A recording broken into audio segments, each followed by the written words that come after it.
Após a Anvisa liberar o uso emergencial de imunizantes contra a Covid-19, o presidente Jair Bolsonaro afirmou nesta segunda-feira que a vacina é do Brasil, não é de nenhum governador.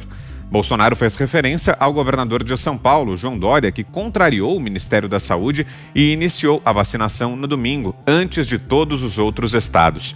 Vamos acompanhar o que disse Bolsonaro. A Anvisa aprovou, não tem que discutir mais. Agora, havendo disponibilidade no mercado, a gente vai comprar e vai atrás de contrato que fizemos também, que era para ter chegado a vacina aqui. Então está liberada a aplicação no Brasil. E a vacina é do Brasil, tá? Não é de nenhum governador, não, é do Brasil. O presidente garantiu que, havendo disponibilidade no mercado, o governo federal vai comprar os imunizantes aprovados. Ele também reforçou que o Ministério da Saúde trabalha para viabilizar a chegada da vacina da Universidade de Oxford. A postura de João Dória também foi criticada pelo candidato à presidência da Câmara, Arthur Lira. Em entrevista coletiva em Brasília, o deputado defendeu que não haja politização da imunização contra o novo coronavírus e disse que o Ministério da Saúde tem a obrigação de garantir a continuidade da vacinação. Aspas para Lira.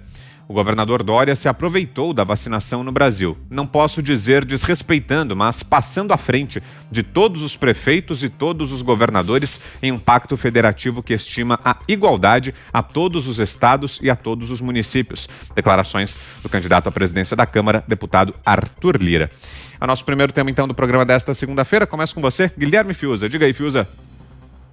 Ô, Vitor, esse debate ele está inteiramente descarrilhado, né? Assim, a gente, de fato, está seguindo uma trilha, a princípio, absolutamente enganosa e, num prazo mais longo, preocupante. Por um motivo muito simples. Evidentemente que o esforço para se ter uma vacina, para se desenvolver uma vacina, diante de uma moléstia contagiosa e que se tornou pandêmica, é obrigatório, é essencial e é um dado de civilização, né? Como muitos que estão afirmando aí. Mas agora, janeiro de 2021, né? O que nós conseguimos? Nós, a humanidade, né? O que ela conseguiu em termos de vacina? O que a gente vê no laudo de aprovação emergencial da Anvisa não é tranquilizante, não tranquiliza, não é uma perspectiva firme. O que a gente vê é que, por exemplo, né, quer dizer, está lá, idosos, né, a quantidade de idosos presente no estudo, tanto em relação à vacina Sinovac, quanto em relação à vacina da Fiocruz, AstraZeneca, é um número insuficiente, segundo a Anvisa, para atestar a segurança e a eficácia da vacina. Podem ler, é só ir no site da Anvisa e ler, está escrito lá. E os idosos, né, quer dizer, idade igual ou maior do que 65 anos. Né? Quem são os principais, onde estão, né, os maiores grupos vulneráveis? Estão entre os idosos. Estão exatamente nessa faixa que a Anvisa, que a autorização emergencial da Anvisa indica que não há no estudo número de testes suficientes entre idosos para testar eficácia e segurança. Então nós estamos falando de quê? Essa vacina, ela vai salvar de quê? Se os principais grupos, né, que seriam o objeto, que seriam, né, os interessados, os necessitados, não estão, quer dizer, os dados do estudo não trazem essa confirmação. Isso quer dizer o seguinte, Vitor, basicamente, isso quer dizer que a aprovação emergencial da vacina é um experimento. É um experimento. E para completar, né, quer dizer, por exemplo, a Sinovac, né, ali 50%, 50 e poucos por cento de eficácia. Né? A segurança ninguém sabe. 50 e poucos por cento de eficácia, o que é muito baixo. Né? O que não precisamos desenhar aqui significa que quem tomar vai ter metade de chance de estar imunizado ou não, né, considerando que a imunização se dará em 50% dos casos, e, portanto, o que ela vai fazer com a vida dela? O que ela vai fazer com os cuidados que ela vinha tomando? Ela vai ter que continuar tendo os cuidados todos, né? Porque ela não vai ter, é uma loteria. É uma loteria. Agora, mesmo assim, Vitor e Ana, mesmo estes 50% que não contemplam os idosos, né? Como nós acabamos de dizer aqui, mesmo esses, não há dados. Eu tô repetindo o que eu li no site da Anvisa, porque eu quero entender, né, o que tá dito pela autoridade sanitária. Nem esses 50% e também os 70 e poucos por cento, né, de eficácia que seria da Fiocruz, eles também não têm, num prazo maior do que foi estudado, que não chega a 6 meses, não tem dados confirmando a duração dessa proteção por um prazo mais longo.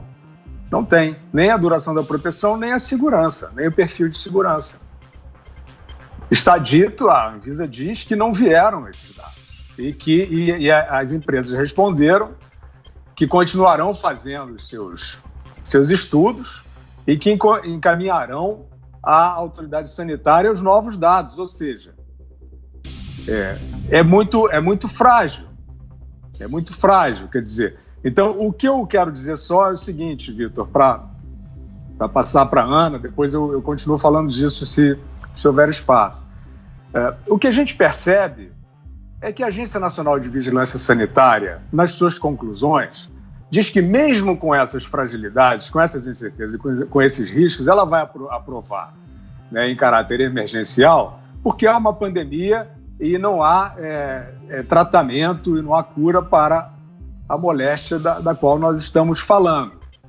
Mas a pergunta que eu faria à Anvisa, ao presidente da República, ao governador de São Paulo, é a seguinte: se há esse grau de incerteza, se os grupos de risco, né, a imensa maioria daqueles que estão nos grupos vulneráveis, não estão, né, não está pela autoridade sanitária certificada a eficácia e a segurança, nós estamos fazendo o quê? Estamos fazendo uma aposta?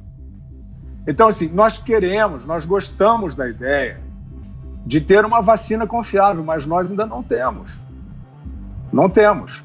E isso é um dado, quer dizer, a gente percebe que a própria Anvisa, evidentemente, sob muita pressão, ninguém há de negar.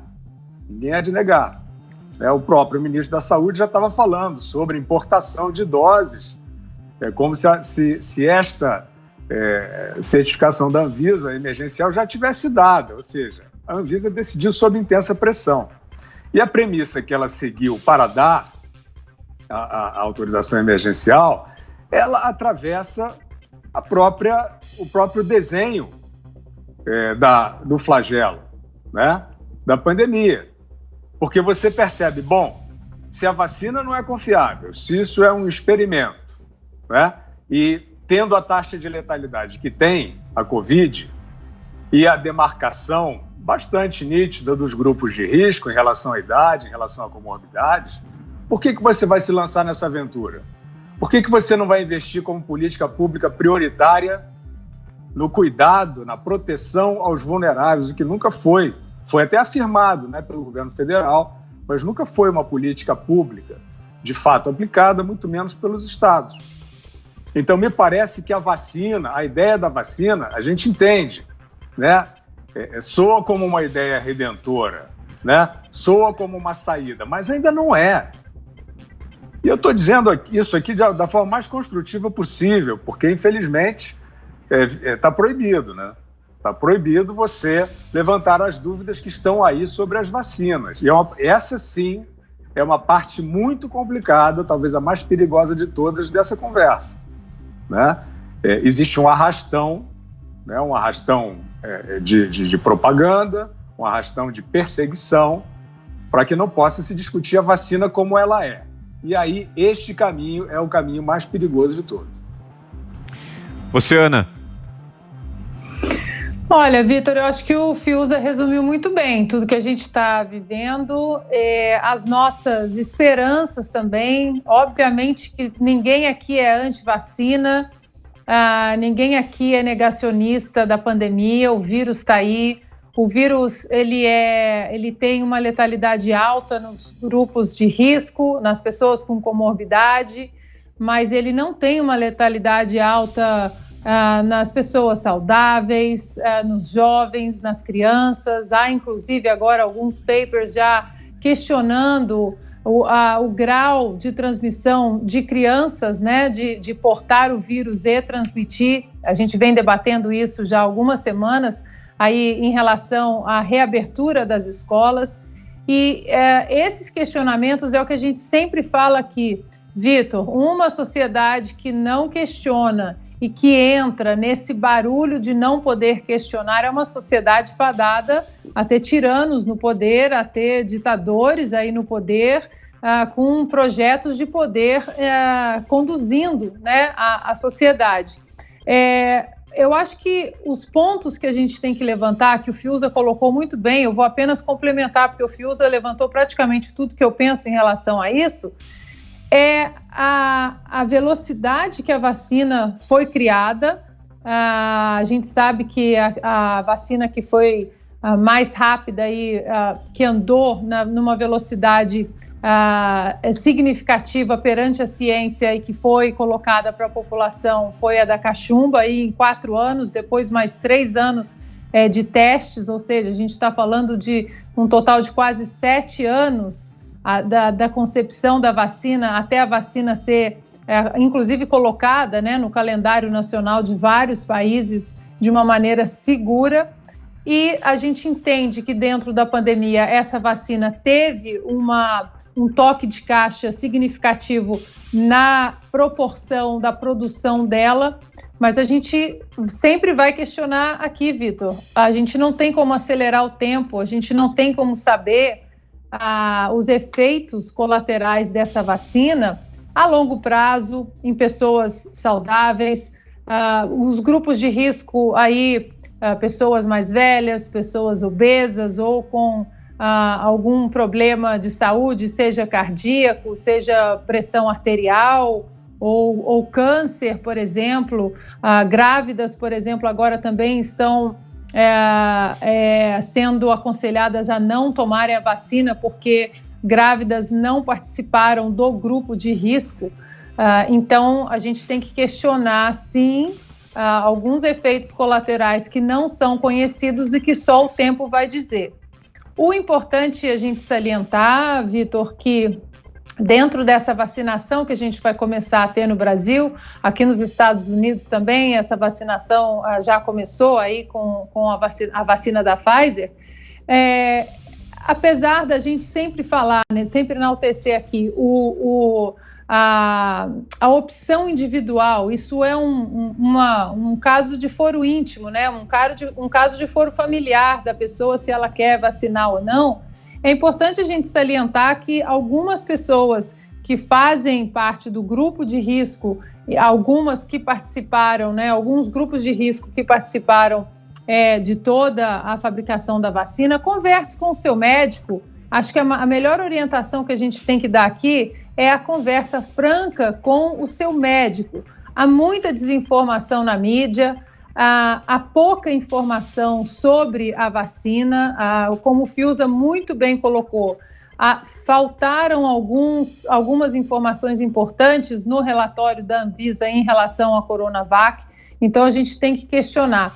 Me preocupa, Vitor, é que a partir do momento que essa vacina é colocada no mercado e é colocada de uma maneira, empurrando aí uma narrativa de que ela não tem a eficácia um pouco acima de 50%, mas tem uma segurança de 100%, me preocupa isso porque isso não é verdade, vários grupos não participaram do estudo dessa vacina. E me preocupa mais ainda, Vitor, um movimento que eu tenho medo que chegue no Brasil, está acontecendo aqui na Califórnia, outros estados americanos já estão encampando esse movimento, que é a vacinação obrigatória em crianças para a reabertura de algumas escolas. alguns infectologistas e imunologistas importantes aqui nos Estados Unidos, principalmente relacionados à área da pediatria, eles falam: crianças não participaram de nenhum estudo da vacina. Qualquer estudo conclusivo para a faixa etária de crianças e adolescentes, alguma informação só vai ser disponibilizada provavelmente no final do ano de 2022. Então, esse é um ponto importante que eu já estou vendo que está começando esse movimento de reabertura das escolas apenas mediante a vacinação obrigatória das crianças. E isso é um ponto que a gente já tem que acender a nossa luz amarela aqui, porque pode ser um movimento que vai chegar no Brasil e a gente tem que continuar sempre questionando, Vitor.